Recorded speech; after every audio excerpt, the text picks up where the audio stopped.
नमस्कार दोस्तों, विकास एनालिसिस में आप सभी का स्वागत है। और दोस्तों आज हम सी टेट में पूछे गए पर्यावरण के प्रीवियस ईयर प्रश्न को देखेंगे दोस्तों, जो कि आपके आने वाले सी टेट और टीचर भर्ती एग्जाम के लिए बहुत ही महत्वपूर्ण होंगे। तो दोस्तों अगर आप हमारे चैनल पर पहली बार आए हैं तो प्लीज़ हमारे चैनल को एक लाइक और सब्सक्राइब सपोर्ट जरूर करिएगा। चलिए दोस्तों इन प्रश्न को हल करते हैं। पहला प्रश्न दिया गया है दोस्तों आपका, कक्षा 5वीं में पाठ किसके जंगल पर चर्चा करने के लिए अध्यापिका ने सूर्यमणि के सच्चे किस्से को सुनाया, जिसमें उसने एक केंद्र तोरांग है ना, तोरांग की स्थापना की थी, जो कि देखता था। किस चीज को देखता था उसे बताना है। पहला ऑप्शन है जमीन और आजीविका की समस्याएं, दूसरा है भूख की समस्याएं, तीसरा है वनों की समस्याएं और चौथा ऑप्शन है कुडुख संस्कृति की समस्याएं। तो इसका सही आंसर क्या हो जाएगा दोस्तों? जंगल वाले जो चैप्टर है उसमें पढ़ाया गया था, तो उसमें कौन सा चीज के बारे में बताया जा रहा है? तो उसमें था केवल आपका कुडुख संस्कृति की समस्याओं के बारे में बताया गया था। तो ऑप्शन नंबर डी यहाँ पे आपका करेक्ट हो जाएगा, जो कि ऑप्शन नंबर 4 में बोला गया है कि केवल डी सही, यानी कि केवल डी कुडुख संस्कृति की समस्याएं जो है बताया गया है। तो ऑप्शन नंबर 4 यहाँ पे आपका करेक्ट हो जाएगा। अगला प्रश्न देखते हैं, निम्नलिखित में से किसके सहयोग भावना से कार्य करने का अभिप्राय सीखा जा सकता है ना? किसके सहयोग भावना से कार्य करने का अभिप्राय जो है उसको हम सीख सकते हैं। पहला ऑप्शन है परिवार, दूसरा ऑप्शन दिया है आपका परिवार और समाज और खेल, तीसरा ऑप्शन है खेल और परिवार और चौथा ऑप्शन दिया है प्रतियोगिताएं आयोजित करना। तो सहयोग की भावना जो है किससे सीखा जा सकेगा दोस्तों? इसका सही आंसर हो जाएगा आपका क्या होगा? परिवार से, समाज और खेल के द्वारा हम सहयोग की भावना के कार्य को हम सीख पाएंगे। तो ऑप्शन नंबर 2 यहाँ पे आपका करेक्ट हो जाएगा। अगला प्रश्न देखते हैं दोस्तों। अगला प्रश्न है आपका, निम्नलिखित में से कौन सा सामाजिक कीट नहीं है, यानी कि जो सामाजिक कीड़ा नहीं है उसे हमें बताना है। पहला ऑप्शन है चींटियां, दूसरा है दीमक, तीसरा ऑप्शन है भृंग और चौथा ऑप्शन है आपका मधुमक्खी। तो कौन सा जीव जो है दोस्तों इसमें से सामाजिक कीट नहीं है उसे हमें बताना है। तो इसका सही आंसर क्या हो जाएगा? भृंग जो होगा दोस्तों आपका सामाजिक कीट में नहीं आता है। तो ऑप्शन नंबर 3 आपका यहाँ पे करेक्ट हो जाएगा। अगला प्रश्न देखते हैं दोस्तों, वालसाड शहर, वालसाड जो शहर है हैदराबाद शहर में है ना।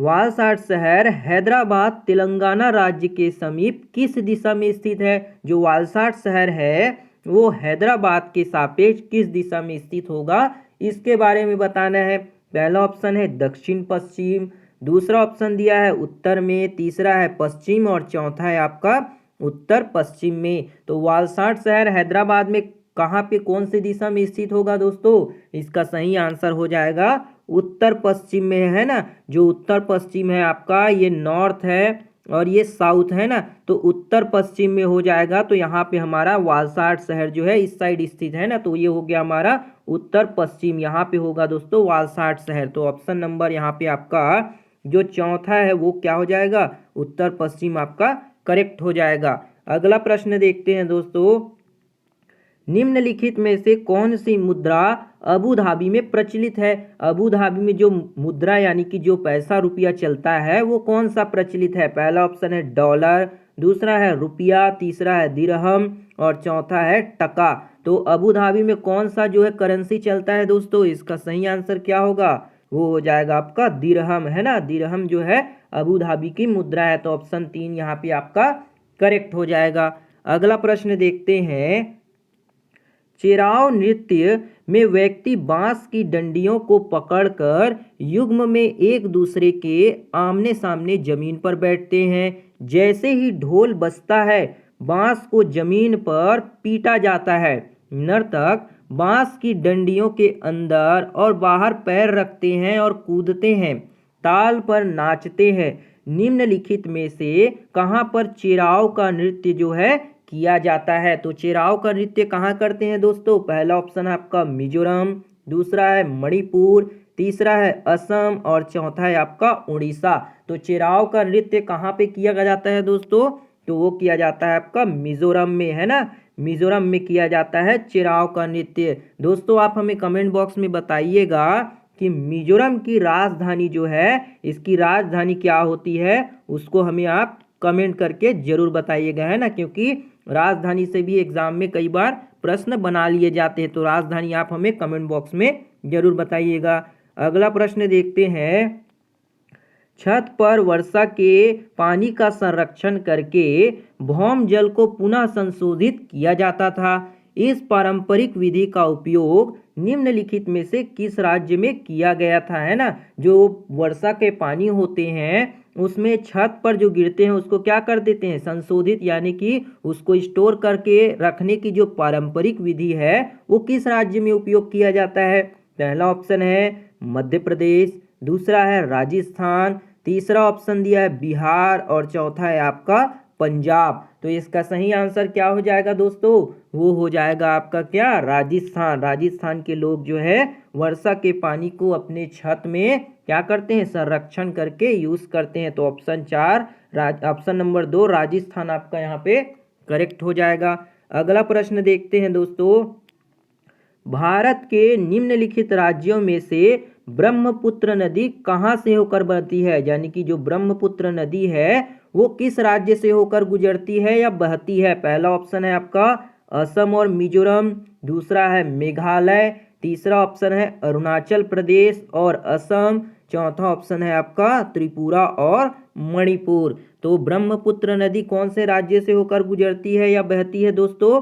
तो वो हो जाएगा आपका अरुणाचल प्रदेश और असम से होकर के बहती है। तो ऑप्शन नंबर 3 आपका अरुणाचल प्रदेश और असम जो होगा आपका करेक्ट हो जाएगा। दोस्तों अरुणाचल प्रदेश की राजधानी क्या होता है अगर पूछा जाए तो इसकी राजधानी क्या होती है, ईटानगर, है ना। ईटानगर होता है। और अगर असम की राजधानी पूछा जाए तो असम की राजधानी क्या होती है, दिसपुर होती है। तो इसको भी दोस्तों आप याद रखिएगा। अगला प्रश्न देखते हैं दोस्तों। अगला प्रश्न है आपका, भावी पीढ़ी के समाजीकरण में परिवार की महत्वपूर्ण भूमिका होती है। इस परिस्थिति में परिवार माध्यम है, परिवार जो है परिस्थिति, इस परिस्थिति में परिवार किसका माध्यम का काम करेगा? पहला ऑप्शन है प्राथमिक समाजीकरण का, दूसरा ऑप्शन द्वितीय समाजीकरण का, तीसरा ऑप्शन है प्राथमिक और द्वितीयक समाजीकरण का और चौथा है आपका तृतीयक समाजीकरण का। तो इसका सही आंसर क्या हो जाएगा दोस्तों? वो हो जाएगा आपका प्राथमिक समाजीकरण का जो है वो काम करेगा। तो ऑप्शन नंबर 1 प्राथमिक समाजीकरण आपका सही हो जाएगा। अगला प्रश्न देखते हैं। वातावरण को बचाने की आवश्यकता के लिए हुए कई आंदोलनों का समर्थन मिला, है ना। कई आंदोलन को क्या मिला, समर्थन मिला, किसको, इन्वायरमेंट को बचाने के लिए। निम्नलिखित में से किसने 1970 के चिपको आंदोलन में निर्णायक की भूमिका निभाई? 1970 में चिपको आंदोलन हुआ, आप सभी ने इसके बारे में जरूर पढ़ा होगा। तो इसके निर्णायक की भूमिका किसने निभाई उसे हमें पूछा गया है। पहला ऑप्शन है वंदना शिवा, दूसरा है सुंदरलाल बहुगुणा, तीसरा ऑप्शन है मेधा पाटकर और चौथा है बाबा आमटे। तो किसने दोस्तों चिपको आंदोलन के निर्णायक की भूमिका निभाई? तो इसका सही आंसर हो जाएगा आपका सुंदरलाल बहुगुणा, है ना। पेड़ बचाओ जो है चिपको आंदोलन शुरू किया गया था जिसमें सुंदरलाल बहुगुणा जो थे प्रमुख थे। तो ऑप्शन 2 यहाँ पे आपका सही हो जाएगा। अगला प्रश्न देखते हैं दोस्तों। अगला प्रश्न है आपका, महाराष्ट्र, मध्य प्रदेश और गुजरात में बड़े बांधों के निर्माण के कारण स्थानीय व्यक्तियों को अपने प्राकृतिक आवास को छोड़ना पड़ा। इस प्रकार की गतिविधि को क्या कहते हैं? पहला ऑप्शन है आपका तबादला कहेंगे, दूसरा है स्थानांतरण द्वारा अंदर आना, तीसरा है स्थानांतरण द्वारा बाहर जाना और चौथा है विस्थापन। यानी कि दोस्तों प्राकृतिक आवास को छोड़ना पड़ा, है ना। बांध निर्माण करने के कारण जो है मध्य प्रदेश, महाराष्ट्र और गुजरात के लोगों को अपने रहने के जगह को छोड़ना पड़ा। तो उस गतिविधि को आप क्या कहेंगे उसे ही पूछा जा रहा है। तो उसे हम क्या कहेंगे दोस्तों? विस्थापन कहेंगे, है ना। अपनी जगह को छोड़ के दूसरे जगह वो क्या हो रहे हैं, विस्थापित हो रहे हैं। तो ऑप्शन 4 आपका यहाँ पे करेक्ट हो जाएगा। अगला प्रश्न देखते हैं दोस्तों। अगला प्रश्न है आपका, हमें पके हुए भोजन को खुला या बिना फ्रिज में रखे लंबी अवधि के लिए नहीं छोड़ना चाहिए। निम्नलिखित में से कौन सा कारक पके हुए भोजन को बेकार करने के लिए जिम्मेदार होता है ना। जो आपने भोजन पकाया है उसे खुला नहीं छोड़ना चाहिए और बिना फ्रिज में लंबे समय तक के लिए नहीं छोड़ना चाहिए। उसमें ऐसा कौन सा कारक है, कौन सा फैक्टर है जिसके कारण भोजन को वो खराब कर सकता है। पहला ऑप्शन है आपका कीट होगा, दूसरा है जीवाणु, तीसरा है फफूंद और चौथा है आपका विषाणु। तो कौन सा कारक है दोस्तों जिसके कारण आपका भोजन जो है खराब हो सकता है। तो उसका कारण है जीवाणु, है ना। छोटे छोटे बैक्टीरिया जो है उसमें आ जाते हैं जिसके कारण भोजन आपका खराब हो सकता है। तो आपका जीवाणु यहाँ पे सही हो जाएगा। अगला प्रश्न देखते हैं दोस्तों। अगला प्रश्न है आपका, प्रत्येक भोज्य पदार्थ के पैकेट पर उसे पैक यानी कि बंद करने की तिथि लिखी होती है ना, एक्सपायरी डेट लिखा होता है। क्योंकि प्रत्येक, पहला ऑप्शन है प्रत्येक भोज्य पदार्थ की अपनी स्वयं की आयु होती है। दूसरा ऑप्शन है भोज्य पदार्थ के प्रक्रमण और पैकिंग की अवधि में कई परिरक्षकों का उपयोग किया जाता है। तीसरा ऑप्शन है कुछ निश्चित समय के पश्चात इसमें रोगाणु उत्पन्न हो जाते हैं जो इसको खराब कर देते हैं। और चौथा है हमें उन भोज्य पदार्थों का उपभोग नहीं करना चाहिए जिन पर लिखा हुआ है समय समाप्त हो चुका है। तो इसका सही आंसर क्या हो जाएगा दोस्तों, वो हो जाएंगे आपके यहाँ पे चारों ऑप्शन जो है यहाँ पे सही बात बोला गया है कि प्रत्येक भोज्य पदार्थ की अपनी एक आयु होती है ना उसकी, तभी तो उसमें डेट लिखा रहेगा, पैकिंग डेट और एक्सपायरी डेट सब लिखे रहते हैं ना। आपने देखा होगा कोई भी आप प्रोडक्ट जो है खाने की चीज पर देखा होगा कि लिखा होता है वहाँ पे। और दूसरे में कहा है भोज्य पदार्थ में प्रक्रमण और पैकिंग की अवधि परिरक्षकों के उपयोग किया जाता है, तो ये भी सही है। तीसरे में कहा गया है कुछ निश्चित समय के पश्चात उसमें रोगाणु उत्पन्न हो जाते हैं जो इसको खराब कर देंगे, तो ये भी सही बात कहा गया है। और चौथे में भोज्य पदार्थों का उपभोग नहीं करना चाहिए जिन पर लिखा हुआ समय जो है समाप्त हो गया है ना, तो ये भी आपका सही है। तो option number 1 A B C D चारों जो होंगे आपके करेक्ट हो जाएंगे। अगला प्रश्न देखते हैं, मच्छरों के प्रजनन की रोकथाम के लिए कई विधियां प्रस्तावित की जाती है। जो मच्छर हैं, मच्छरों के प्रजनन की रोकथाम के लिए बहुत सारी विधियां जो है बताई जाती है। निम्नलिखित में से वह विधि ज्ञात कीजिए जो कि मच्छरों के प्रजनन को नहीं रोक सकती। जो नहीं रोक सकती उसको हमें बताना है। पहला ऑप्शन दिया गया है आपका, कूलर के पानी को सप्ताह में कम से कम 2 बार बदले। ऐसा करेंगे तो मच्छर नहीं पनपेंगे, है ना। तो ये तो हमारा सही हो जाएगा। हमको नई जो गलत है उसको खोजना है ना। दूसरा ऑप्शन है तालाब और पानी इकट्ठा होने वाले स्थानों में मछली डाले जो मच्छरों के लार्वा को खा ले, तो ये भी तो आपका सही है, हमें गलत खोजना है। तीसरा है मच्छरदानी का प्रयोग करें, तो मच्छरदानी का प्रयोग करने से हम क्या उनके प्रजनन को रोक पाएंगे, क्या नहीं रोक पाएंगे। मच्छरदानी से हम स्वयं को तो बचा लेंगे लेकिन मच्छर के जो जनन है उनको पैदा लेने को हम नहीं रोक सकते। तो यही आपका जो होगा दोस्तों यहाँ पे गलत कथन हो जाएगा, है ना। तो यही हमारे क्वेश्चन का भी आंसर हो जाएगा। तो ऑप्शन 3 यहाँ पे आपका सही हो जाएगा।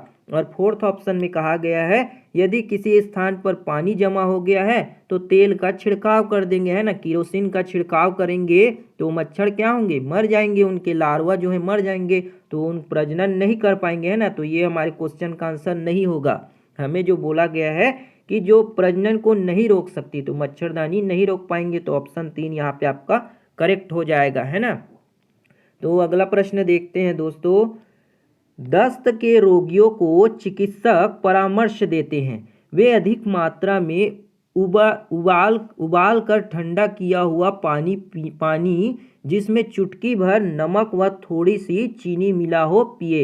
यानी कि जो दस्त के रोगी है उसको डॉक्टर सलाह देते हैं कि वो अधिक मात्रा में उबाल कर जो पानी है, पानी को उबाल कर ठंडा करके उसमें चुटकी भर नमक और थोड़ी सी चीनी मिलाकर पिए जिससे उनको राहत मिलेगी। तो तो यहाँ पे ऑप्शन में कहा गया है केवल चीनी वाला पानी आंत नहीं सोख सकती। दूसरा ऑप्शन है चीनी और पानी वाला सम्मिश्रण सरलता से सोखा जा सकता है। तीसरे में कहा गया है उबालने पर पानी जीवाणु रहित हो जाता है। तो इसमें हमें जो सही है उसको बताना है। तो कौन कौन सा सही होगा दोस्तों? वो हो जाएगा चीनी और पानी वाला जो सम्मिश्रण है सरलता से सोखा जा सकता है ना। और क्या हो जाएगा? पानी को उबालने पर जो है पानी जीवाणु रहित हो जाते हैं, यानी कि उसमें बैक्टीरिया जो रहते हैं वो क्या हो जाएंगे? खत्म हो जाते हैं। इसीलिए आपसे कहा जाता है कि दस्त रोगियों को उबला हुआ पानी दिया जाए। तो ऑप्शन नंबर बी और सी जो होंगे आपके करेक्ट होंगे, जो कि आपके 4th नंबर ऑप्शन में दिया गया है। तो ऑप्शन 4 यहाँ पे आपका सही हो जाएगा। अगला प्रश्न देखते हैं दोस्तों। कक्षा तीसरी में हमारा भोजन नामक एक अध्याय को पढ़ाते समय शिक्षक जोसेफ विद्यार्थी से आपस में चर्चा करने को कहते हैं कि उन्होंने कल क्या खाया था। इस पर चर्चा का उद्देश्य क्या होगा? पहला ऑप्शन है अपने साथियों से साझा करना कि उन्होंने क्या खाया है। दूसरा ऑप्शन साझा करना कि क्या खाना सामान्य है। तीसरा ऑप्शन सामान्य आहार क्या है, इसकी चर्चा करना। और चौथा ऑप्शन है आपका भोजन की विविधता के विभिन्न पहलुओं को साझा करना। तो यहाँ पे क्या सही होगा दोस्तों? यहाँ पे आपका करेक्ट आंसर हो जाएगा भोजन की जो विविधता है उसके सभी पहलुओं से साझा करना है ना। तभी तो वो जान पाएगा कि हमने कल क्या खाया था। इस तरह से अलग अलग विविधता के बारे में वो क्या कर पाएंगे? अपने पहलू को साझा कर पाएंगे। तो ऑप्शन 4 यहाँ पे आपका करेक्ट हो जाएगा। अगला प्रश्न देखते हैं दोस्तों। कक्षा 4 5वां अध्याय क्या दिया है? अनीता एवं मधुमक्खियों में अनीता कुशवाहा। इसको आप याद रखिएगा दोस्तों, अनीता कुशवाहा को पूछ सकता है आपके एग्जाम में कि जो मधुमक्खी पालन है वो किस नाम की लड़की ने, जो लड़की ने शुरू किया था उसका नाम क्या है? तो उसका नाम था अनीता कुशवाहा नाम की एक लड़की की सच्ची कहानी है ना, जिसमें उसका वर्णन एक बालिका सितारा कहा गया है ना, बालिका स्टार कहा गया है के रूप में उजागर किया गया है। इस प्रकार की पहल का सर्वाधिक उपयुक्त उद्देश्य क्या है? पहला ऑप्शन है दर्शाना कि लड़कियां कैसे खुश होती है और उनको प्रोत्साहित करने पर अत्यधिक बल देना। दूसरा ऑप्शन है यह दर्शाना कि नारी शक्ति बालिका शक्ति किस प्रकार गतिशील है तथा समानता एवं सशक्तिकरण को प्रदर्शित करती है। और तीसरा ऑप्शन कहता है दर्शाना कि किस प्रकार की लड़कियां अनभिज्ञ होती है एवं उन्हें उचित मार्गदर्शन की भी आवश्यकता होती है। और चौथा ऑप्शन कहता है दर्शाना कि किस प्रकार की लड़कियां परिवार एवं समाज पर बोझ होती है। तो इसका सही आंसर क्या होगा दोस्तों? यहाँ पे हो जाएगा आपका यह दर्शाना कि नारी शक्ति या फिर बालिका शक्ति किस प्रकार गतिशील है एवं समानता सशक्तिकरण को भी प्रदर्शित करती है। तो ऑप्शन 2 यहाँ पे आपका सही हो जाएगा।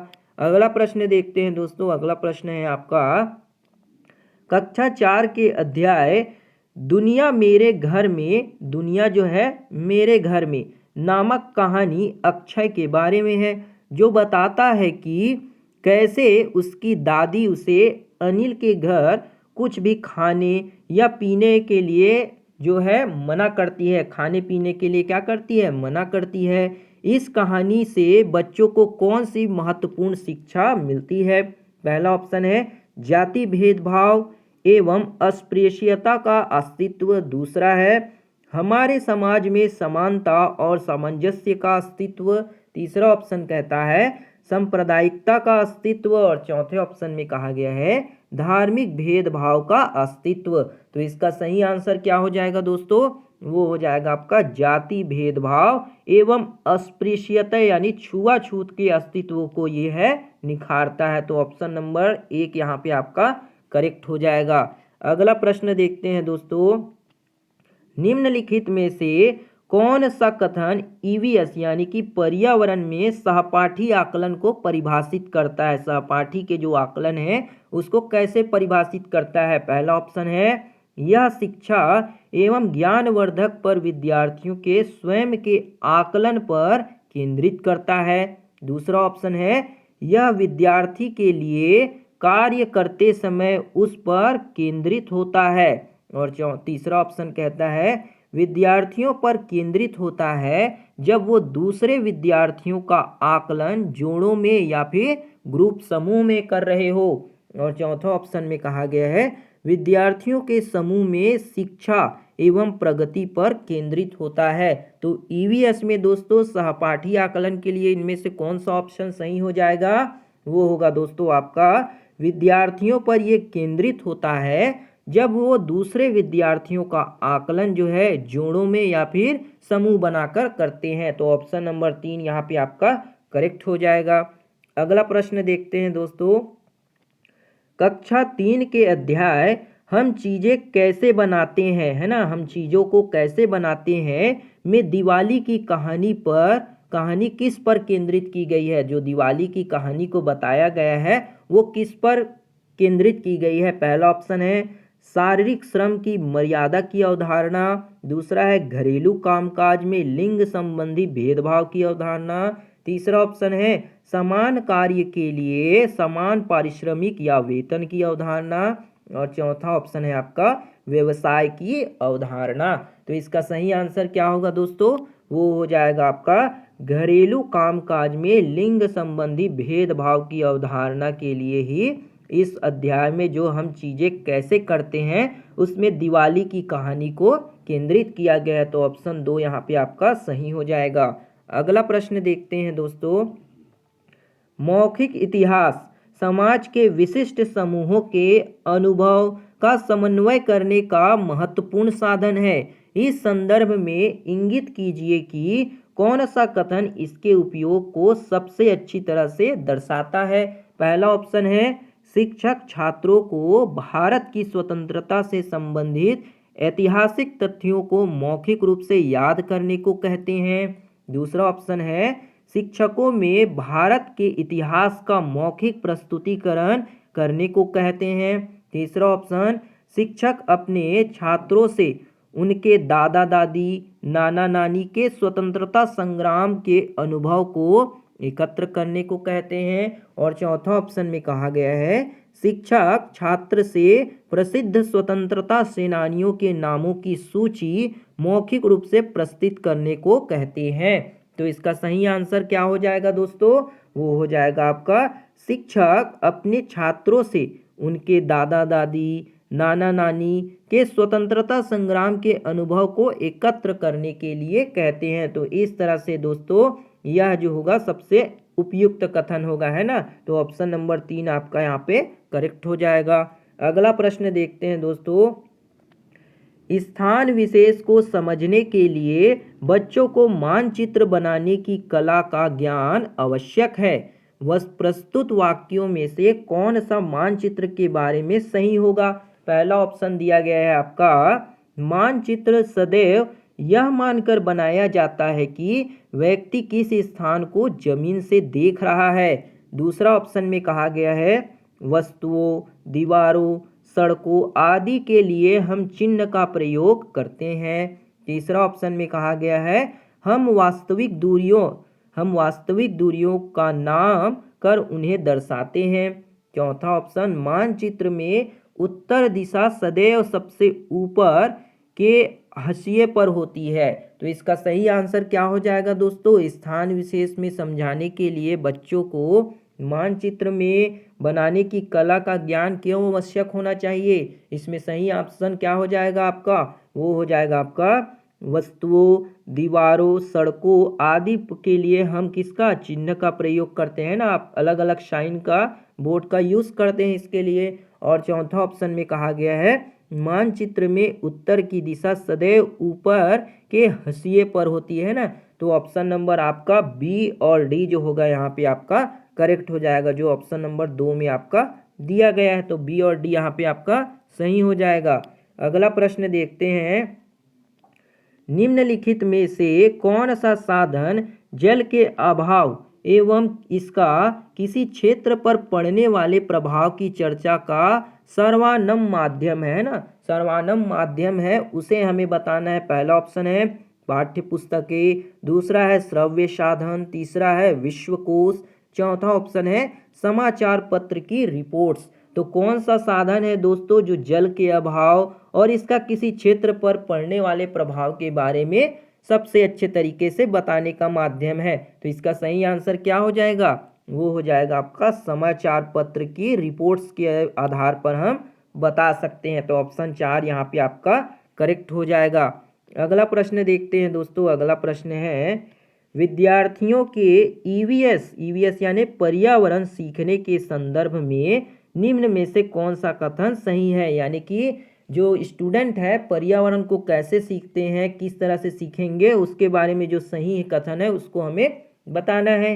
पहला ऑप्शन है विद्यार्थी रिक्तपात अथवा कार कागज की भांति होते हैं। ये कोरे कागज होगा दोस्तों, कार कागज टाइप हो गया, कोरे कागज की भांति होते हैं जिनको जानकारी व ज्ञान से भरना होता है, जो एक विद्यालय ही दे सकते हैं। दूसरा ऑप्शन है सभी विद्यार्थी एक समान होते हैं तथा सीखते समय उनकी प्रतिक्रिया एक जैसी होती है।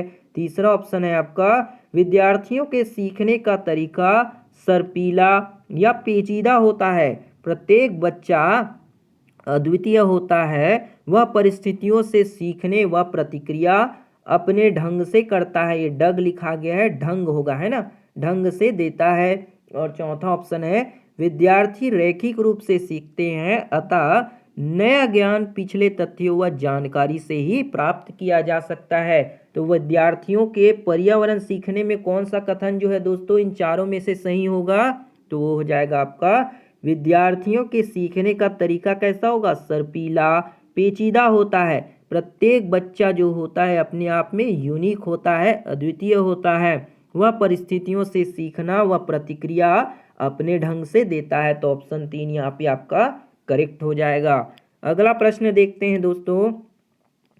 विद्यार्थियों के सीखने, सोखने होगा, सीखने है दोस्तों, सीखने का मूल्यांकन करने के लिए फाइल या फिर पोर्टफोलियो एक महत्वपूर्ण उपकरण है। निम्न में से कौन सा वाक्य पोर्टफोलियो को सर्वाधिक उपयुक्त तरीके से प्रभावित करेगा?